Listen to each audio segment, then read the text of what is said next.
Hey, what's happening, everybody? It's Dwayne with Off Grit, and today I am standing here in my little workstation. You can see behind me here my 40-foot welding table, which I'm very proud of because I thought of it myself, and I got some stuff behind me.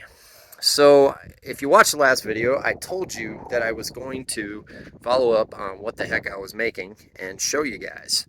So, without further ado, here we go.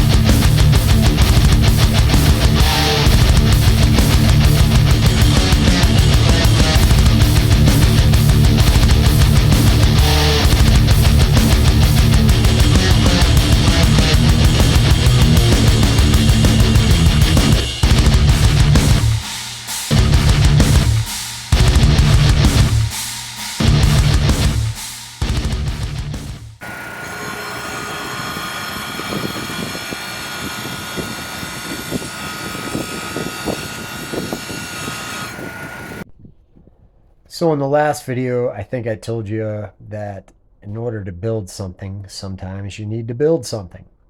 So in this case, I am building something, or I built something, which was the grinder stand, so I could build something else, which I'm building some concrete stakes for the forms, so I can build the concrete stem wall and footings, so I can then build the house. You get where I'm going with this. There's a lot of steps and prep work that goes into building a house. Now, I know what you might be thinking. Why in the hell would you be making your own concrete stakes? Why not just go buy them? And that would be a legitimate question. So here's the thing. Concrete stakes are, just like everything else, they're expensive. And when you start looking at how many you're going to need, like in my situation, you're going to need, over 200 of these things, more than that even. So, when you start doing the math on it, you're like, okay, so what are my options here? If you're doing your own form work and you're doing your own stem wall and footings, then you got to have that stuff yourself. You can't, you're not going to rent them. Actually, someone did offer to rent me some, and, I'm not a renter. So I just said, nah, you know what? I know how to build these things. So what I did was I went and bought some 5/8 inch square bar, and this is just bar steel. Now, this is the same kind of material that they use on the square concrete stakes. But if you can get the material and you know how to do it, it's probably one of the easier fabrication jobs that I'm going to do the rest of this year. So I decided, you know what? I'm going to make my own. Yes, it's going to take me a little bit of time, but I'll make my own stakes. And then when I'm done with this project, I'll keep some and I'll sell the rest. And I'll actually probably turn a profit off them. So it's little things like this that, you have to weigh it as far as, is it worth doing? Maybe. Is it going to save me money? Absolutely. In this case, it might even make me a little bit of money. So these are the types of decisions my wife and I constantly have to make when we're budgeting to build our own house, because we're not doing a traditional big bank loan to just have our house built. We're actually kind of doing this on our own here. So you really got to be smart with your money, but you also got to be smart with your time. So that's the balance, because this situation here, it was kind of a coin toss for me. It was like, you know what? I could just buy these things and just bite the bullet, and then I'll sell them when I'm done, take a little bit of a loss on them, and be good. Or I could go around online and try to find a bunch, but I wanted the square ones because I've watched videos and the square concrete stakes are superior. So for a few different reasons, which I'll talk about later when I'm doing the form work, but I wanted the square ones, and there's only one domestic manufacturer of these that you can get, without going outside the United States. So, for me, it was like, I don't have time to be chasing people around on Facebook Marketplace because that can really be a hassle. So, I just decided to do this. So this is what I'm doing right now, and the saga continues. So here, it's very simple. I'm just cutting these into 24-foot sections. I'm actually going to have multiple different lengths. And then once I cut them up, the next process is I'm going to put some basic points on them and doing the points myself. Most of the time they use when you buy these, they use a method. It's like basically where they use heat to stretch the points out. But obviously I don't have that as an option, so I'm going to grind the tips on these. And so yeah, I just cut these into sections, whatever length I want, and grind the tips on them. I'll use my grinder. That's why I needed a grinder stand, because I needed a bigger grinder for this. And I'll use the grinder to grind out, the corners and kind of smooth everything out. Then I'll use a like a hand grinder to put one of the sanding pads on it to smooth it out a bit. And then I put it through the drill press, which you'll see here next.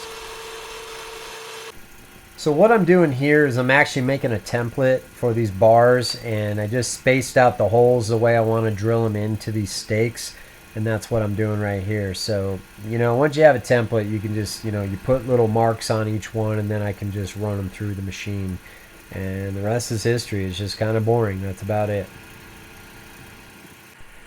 Okay, so now that I have everything set up, I made my template. Now what I do is I simply just run these bars through the drill press, and what I got there is a metal straw.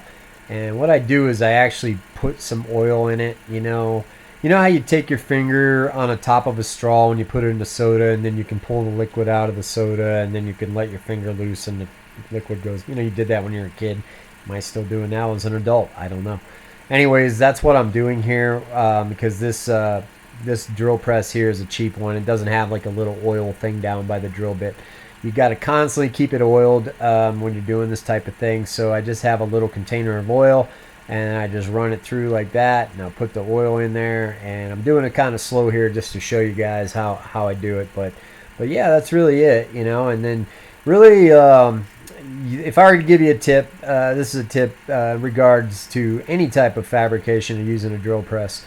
Always know the RPMs that you're using on your drill press when it comes to drilling through material. This is something that I personally had a problem with when I was first started out in fabrication, and frankly I was doing it wrong for the longest time. But most of the time, like, you can find charts online, or even your drill press itself will have a chart in it that will show you, kind of like your welding machine does. It'll tell you based on the size of the drill bit and what you're drilling into, what RPMs your machine should be going at, because you don't want to go too fast and you don't want to go too slow. There's a certain speed you need to go. So there's a free tip for you. Just remember that next time you're drilling into something, even if you're using a hand drill, you kind of want to know about what type of speed you're using. So, but anyways, yeah, this is the process here. This is actually pretty relaxing for me. I just get to sit out here in the desert and just drill holes in some concrete stakes. And then what I'll end up doing after this is then I finish up by sharpening the points on these things, and that's really it. And then I got myself a concrete stake, and this is, like I said, the exact same type of stake that you're going to get online, or locally even, just a lot less expensive. Now the trick is you got to buy steel by the 20-foot sections in order to get this to a price where it makes sense. So, if you go to a metal store, if you have a big enough one, like we have Industrial Metal Supply in Tucson, which is a big metal place. But, if you get past a certain poundage, that's something you need to ask, as another tip for you. If you ever buy steel, steel's a little bit different, than going to Lowe's or Home Depot. You know how they'll give you discounts, like if you buy a certain amount of lumber. Well, steel can be a huge discount if you make a certain threshold, and that's something that you'll learn doing the work I do. But of course, I've known that, so I know that if I go in, I can't just get a few bars of 20-foot sections here. So I will deal by the poundage and find out what the price breaks are based on that. So there's another tip for you when you buy steel. It's always best to buy it in the 20-foot sections if you can. But you can talk to them and negotiate, or not even negotiate, but they'll tell you what the price points will be if you buy enough of it. And sometimes it's so much cheaper that you can get double the amount of steel for the price you were gonna pay for whatever it was you were gonna buy. So that's that. Anyways, folks, thanks for watching again. I'm just trying to keep you all updated on how I'm building my house here. As you can see, a little non-traditional here, and like, I'm building my house step by step from the ground up, and you can see I'm even building my own concrete stakes. So we'll see how this turns out. I'll talk to you all soon. Have a good day.